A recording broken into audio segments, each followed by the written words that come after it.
plenty of years ahead of them to have an impact. And I think the indicators are that we really need to work on them too. If we're going to bring about a sustainable world, business is going to have to change. And most of the alumni are the kind of people who would understand that more easily and would probably react to it in a positive way. So I think that's a very powerful way to approach it. At the national level, INSEAD chapters of alumni basically carry the flag of sustainability, because they will then be able to have huge multipliers on local businesses and other business associations and so on.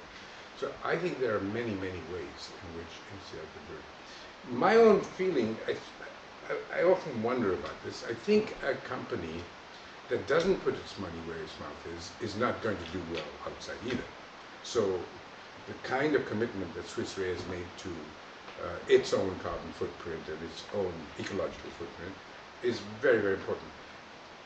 But I think it's an internal issue, and I think that the fact that you've got your campus zero carbon or whatever, it's okay, but it's a very minor point. The real issue is the multipliers. How do we actually have a very large-scale impact? So when you read the reports and the bulk of the stuff is on your internal stuff, then I worry. If the little bit of the stuff is about, we're good people, but our real work has led to, out there in the world, such and such impact on carbon emission reduction or whatever, that I think is where I would want to judge.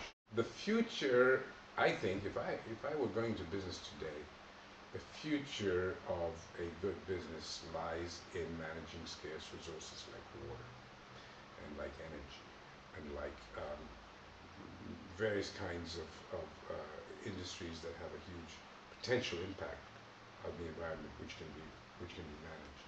And that's where I think the really interesting business opportunities are going to be. So business schools need to be able to help people understand that. Ultimately, it's all systems. And business schools, very few business schools, Sloan being one, very few business schools really have understood the value of really deep training on systems, on the interrelationship of complex entities. And I think that is where, if I were setting up a new business school, it would be based on sustainability and systems.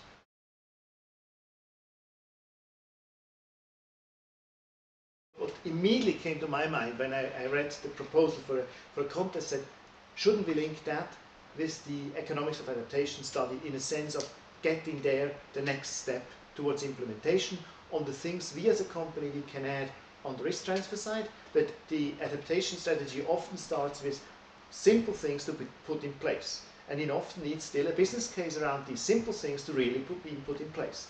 But then I thought, well, is that just because I've been doing that study and just got exposed to this idea, I bring those together?